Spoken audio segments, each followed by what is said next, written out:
Amen. I want to venture back, take a look after a man after God's own heart. This will be the 7th time that we've visited David. So open in your Bibles, if you would, to the book of 1 Samuel, chapter 22. We'll read the first 4 verses of that chapter. I'm entitling this message, Cave Experience. I could have called it the Wilderness Experience, but Cave Experience just sounds a little better. David, in his life, he mirrors so many things that you and I bump up against. And we've been able to glean some things, some truths, some promises from what David experienced, and we can apply them to our lives. This is another place, and many of us are now, or we have just come out of, or we have experienced that cave experience. So in verse 1 of chapter 22, 1 Samuel, David left Gath and escaped to the cave of Adullam. When his brothers and his father's household heard about it, they went down to him there. All those who were in distress or in debt or discontented gathered around him, and he became their commander. About 400 men were there with him. From there, David went to Mizpah in Moab and said to the king of Moab, "Would you let my father and mother come and stay with you until I learn what God will do for me?" So he left them with the king of Moab, and they stayed with him as long as David was in the stronghold. Psalms chapter 61, verses 1 and 2. was written during the time that David was in the cave, that cave experience. Listen to those first 2 verses. He says, "Hear my cry, O Lord. Listen to my prayer. From the ends of the earth, I call to you. I call as my heart grows faint. Lead me to the rock that is higher than I." Do you ever feel overwhelmed? You're living life, you're experiencing life, and suddenly you're just totally overwhelmed. You don't know what to do. You don't know which way to go. There's so many things coming at you at one time, and most of them's not good. And you don't know how to handle that.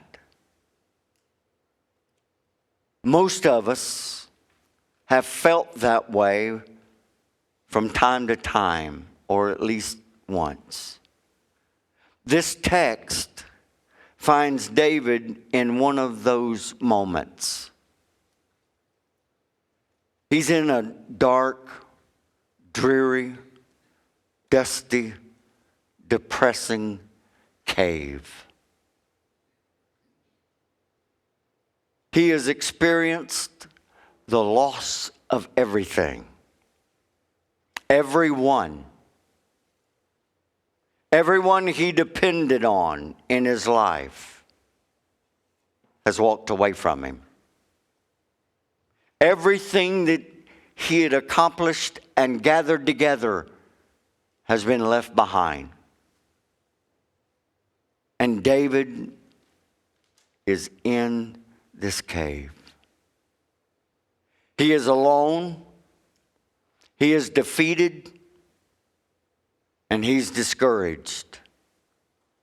He cries out to God, please hear my prayer.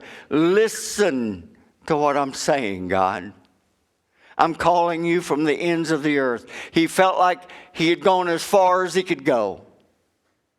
There was no further. He could sink no deeper. He said, my heart grows faint. I need that rock.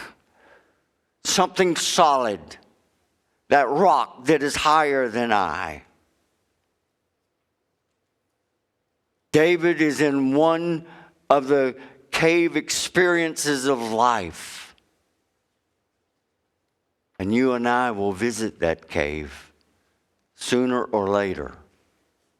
What David did not see at that moment of time in which he was writing these Psalms, and he was there by himself, and he would reach the end of his rope.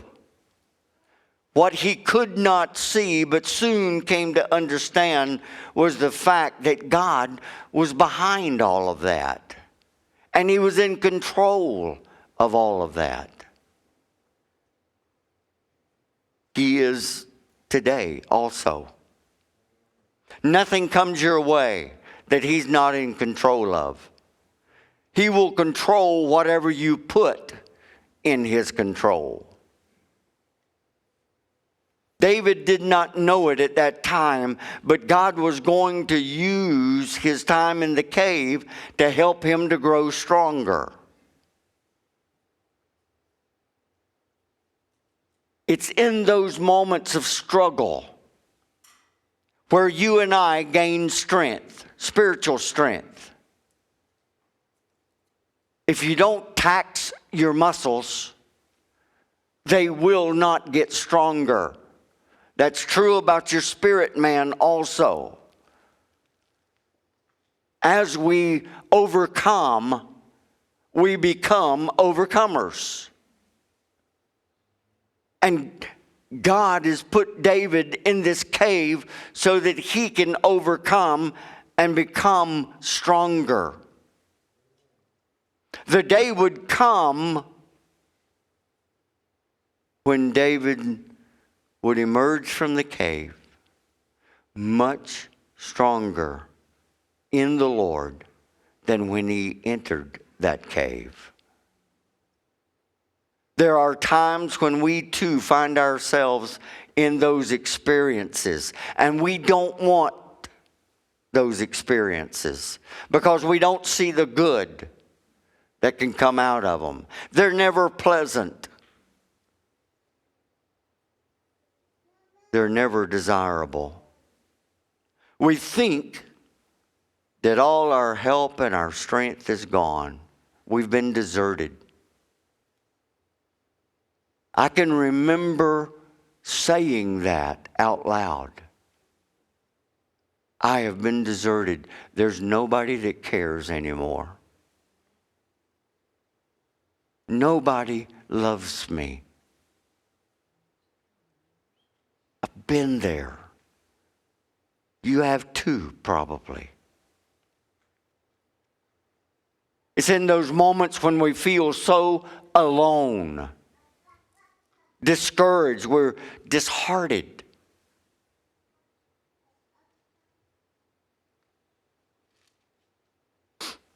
Like David,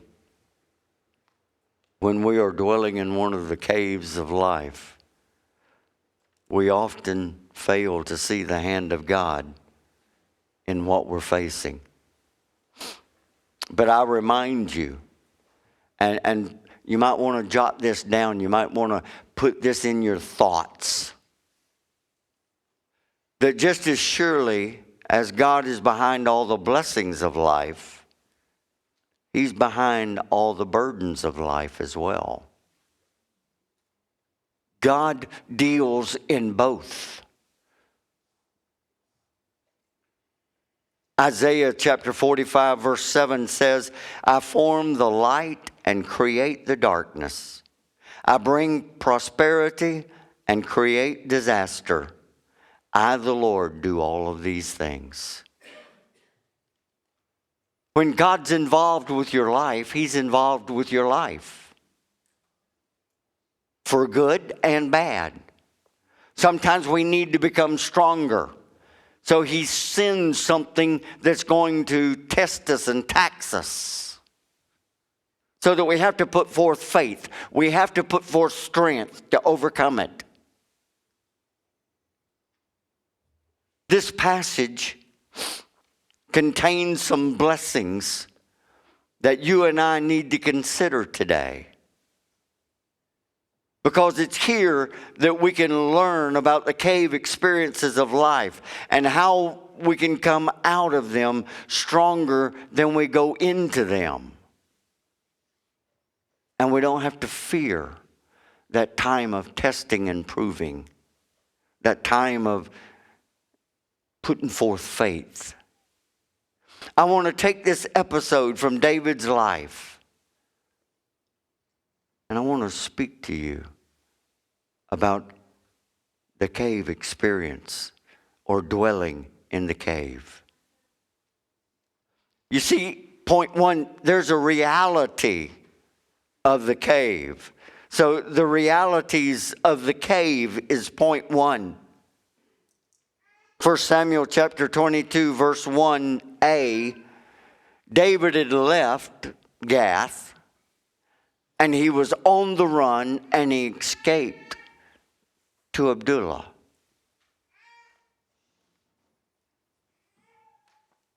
Once he entered that cave, there's a sorrow that's there. And that's point A, the reality of sorrow. David had been brought to the absolute bottom of life. There was no further to sink. He had reached the bottom of the well. Now, I don't know about you, but I wouldn't want to be put in a well. Jeremiah was. And he was left there. And he stayed there a long time. And when Susan and I were in Alaska, we got to be friends with the mayor of Homer and his wife. And I said, Mr. Mayor, I hadn't seen a jail. Do y'all have a jail here? He said, no, we don't need it. We don't have hardly any crime. And he looked at his wife and he said, when did that guy try to break into that store over here? She said, about 3 years ago. He said, yeah, we had a guy try to break in the store and we arrested him. But we didn't have no place to put him, so we took him out to Sam's place and put him in a dry well and covered it up and left him there for a week. He said, we hadn't had any more problems since then.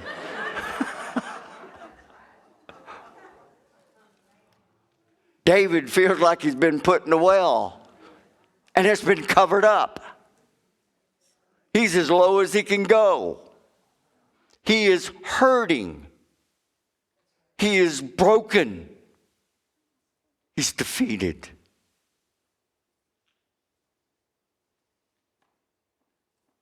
The crown prince of Israel is living in a cave. He does not rest his head on that lavish bed in the palace, but on the unyielding rocks of a cave.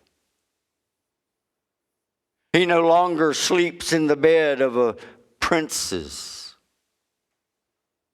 but he seeks rest on a dusty, dark, and forsaken cave floor. He does not find comfort in the house of his friends.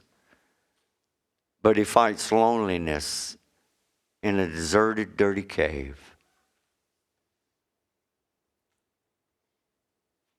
Just for your knowledge, Psalms 142 was also written during that cave period time. You might want to jot that down and go and read Psalms 142. It'll give you insight into the thoughts of David. There was times like that is slated for me and you. What do we do when those moments come? We should not expect to get through this life untouched and unaffected by hardships or sorrows. In fact, the Bible is very clear about those things. Jesus said that we would face hardships and trials, temptations. Just as they were there for David, those sorrows are a part of our earthly walk and our earthly experience. But there's one thing for sure. Once we get home, they can't follow us there, because there's not going to be any tears or troubles or problems when we get to heaven. There's just going to be rejoicing for all eons of time. There's a reality of suffering. Point B. God allowed David to come to this cave.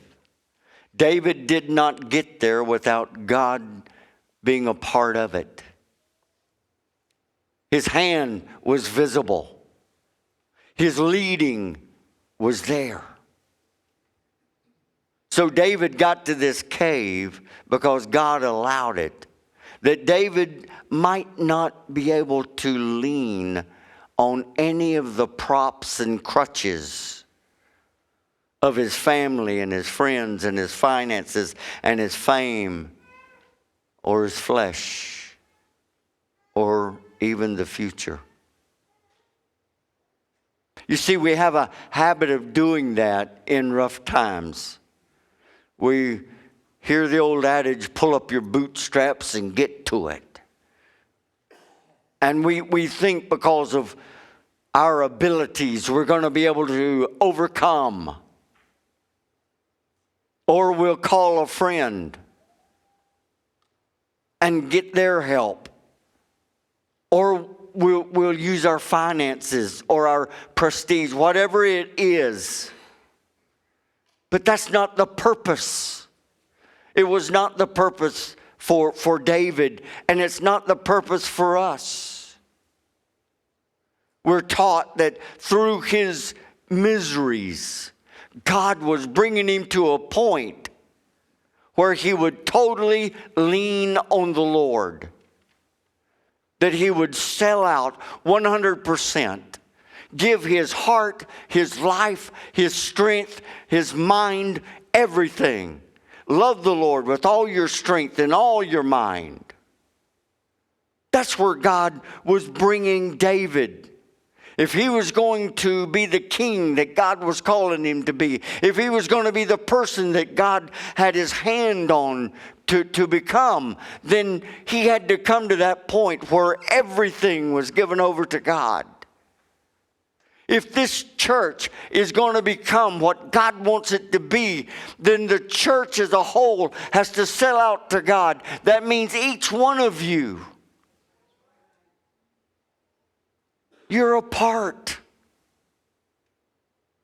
This church, God got his hand on it to become something, a tremendous beacon in this area. It's been prophesied over many, many, many times. And God has not changed his mind. But there's going to be some places we have to walk through. There's going to be some things that we have to overcome. You see, God's not trying to destroy David by putting him in that cave. And God's not trying even to discipline David by putting him in that cave. God is attempting to develop David into the man that he wants him to become. And it's going to take a cave experience for David to become that man. Because when he sits on that throne, his friends are going to become his enemies. And he's going to be called on to do some things that seem impossible. And he's going to have resistance. And there's going to be nations that'll rise up against him.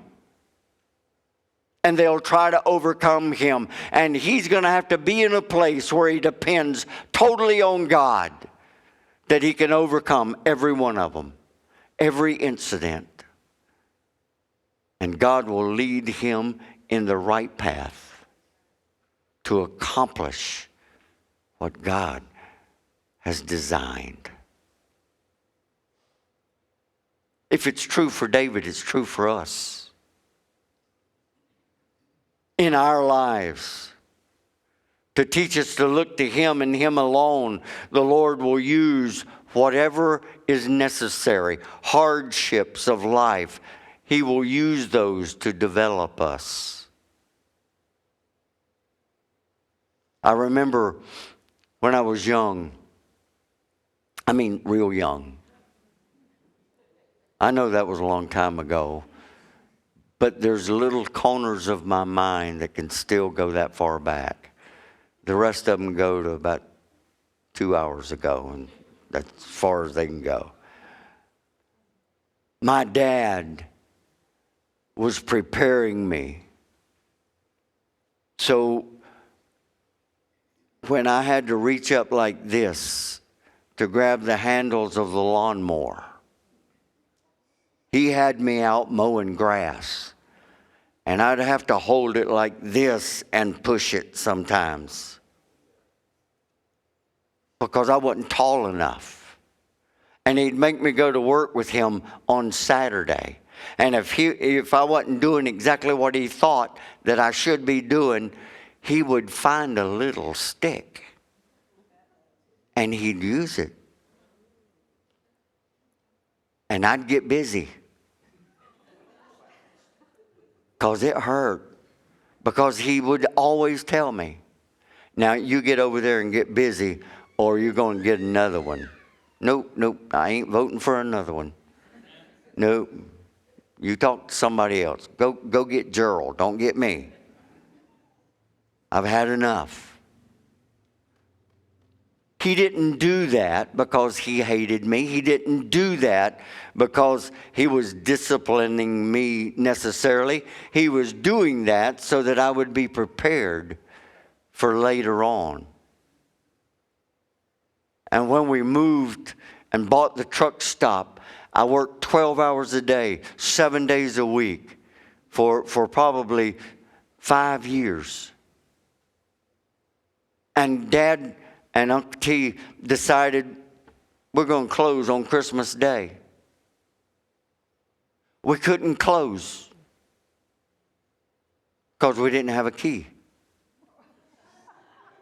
The truck stop never closed, so we didn't know where the keys were. Nobody did. So there was a couple of truck drivers that was having a layover, and they were sleeping in our bunk room, and they said, shoot, we'll just back our trucks right up against the door. Nobody will be able to get in. And we'll just stay here. And they did that because they could lock the back door. Front doors, they couldn't lock. To the restaurant and to the truck stop. And after lunch, Dad said, I got to go to work. He couldn't sit still. And he said, come on, boy, we're going to work. So I went to work. It was developing. And when I was in college the first time, some of you have been there. Air Force was in between my college stints. I was much better when I got out than I was before I went in. But I worked at a gas station. And that guy, my dad stopped by one day, and he got my dad off to the corner, and I heard him say, "Your son is the only guy that I've ever had work for me that I didn't have to tell what to do all the time. He knows what to do. He is the most valuable employee that I have ever hired." Yeah, it made me feel good, but it made my dad feel better because he knew that I had been prepared. That's what was going on with David. God wanted him to get to a place where he was developed, and God knew, I can trust him to do the right thing. I can trust him to follow me and obey me. God does not do this to break us. He does it to build us. So when you're facing a difficult moment, remember that. It doesn't make the moment any easier, but we can accept it a little bit better. However, times of breaking up and tearing down often come before that time of building up. Sometimes you have to clear land before you can build anything on it. Get the rubbish out of the way so that you can get that good foundation, and then you can build walls or whatever you're wanting to put up. It's the same in our lives. Sometimes God has to get the rubbish out of the way. And where God is wanting to take you is a destiny, a plan that He has planned for your life. And He wants you to accomplish it, to excel in it. And believe me, it will be such a blessing as you get there, as you walk there. As hard as it may be to understand and bear, God uses times of despair, times of suffering, times of pain to train us to become more like Jesus. Jesus endured everything that was thrown at Him and never lost anything. Never lost hope, never got depressed beyond measure, but continued to trust His Father. There's a reality, point C very quickly, of separation. And David had that in his life. David had been cut off from his family, his friends, and his followers. In other words, there was nobody for David. He's in a place that prevents any kind of fellowship with others. David was brought to the place where he had nothing and no one but God. It was him and God in that cave. That cave became a place of separation. He couldn't take the chance of telling anybody where he was or bringing anybody to him, because Saul would find out, and Saul wanted to kill him.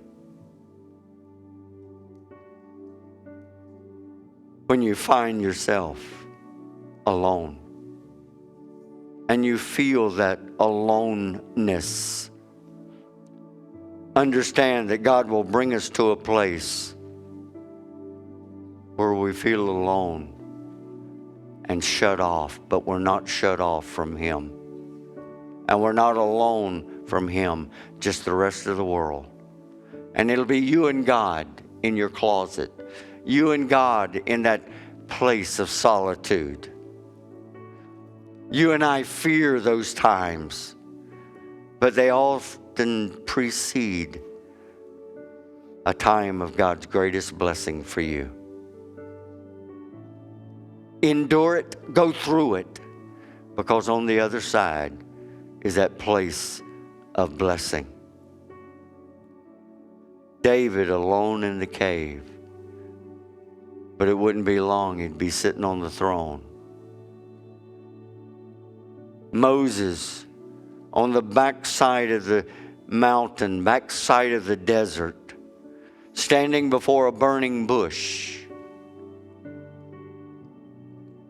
But it wouldn't be long before he'd be leading a nation out of bondage. Elijah alone by the brook Cherith. But it wouldn't be long before the prophets of Baal and the prophets of the grove would be defeated. Job, alone, sitting on an ash pile, scraping his boils with shards of pottery. But it wouldn't be long that he would have 10 times as much as he had before. Jesus, alone in the garden, facing a cross where he would be alone on the cross. But it wouldn't be long before he would be King of glory. And he would win the victory over death and hell and the grave. And he would be back with the Father, sitting on the throne in heaven.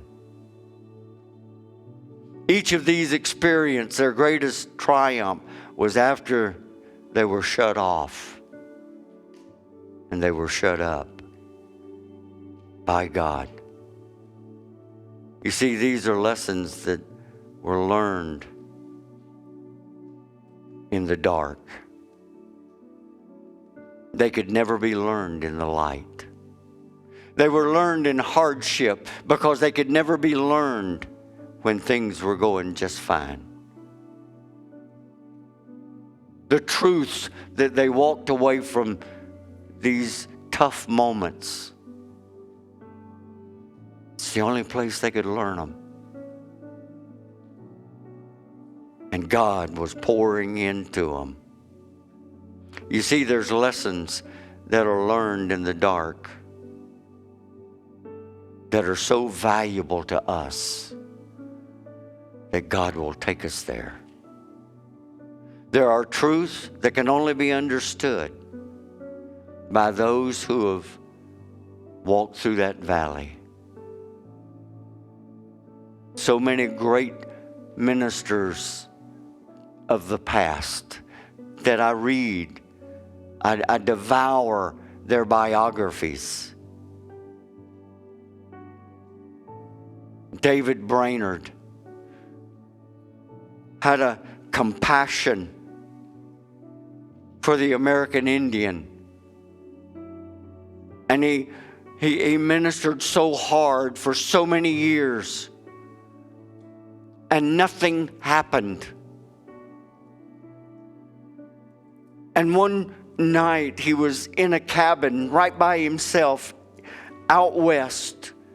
There was nobody around. He was alone, and he was crying out to God for the souls of the nations.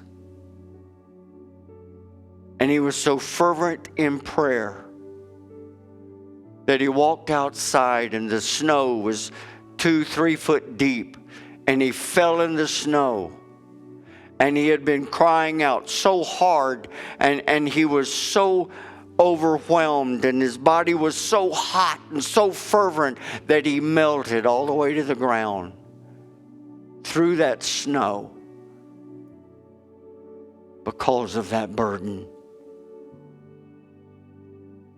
And for days he stayed in that cabin, not eating, having nothing. And that was the moment of breakthrough.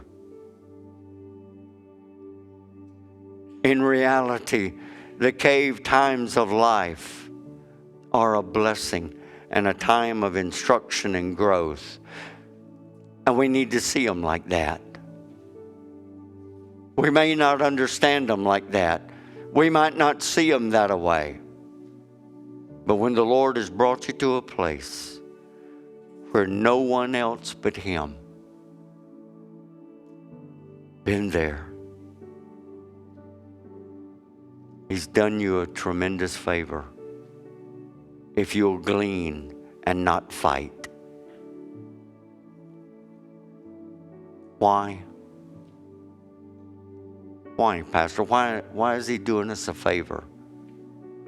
Because God is more than sufficient to meet every need. More than sufficient. God is more than enough. I've preached it here so many times. God is more than enough. And the promise is, I will never leave you, nor will I forsake you. You'll have a friend that will stick with you through thick and thin. He'll walk with you all the way. He's that very present help in time of trouble. And David wrote it this way in Psalms 46:1. God is our refuge and our strength and our ever-present help in time of trouble. Where did he find out these things? In those low times of life. And He'll show you also. Would you bow your heads with me, please?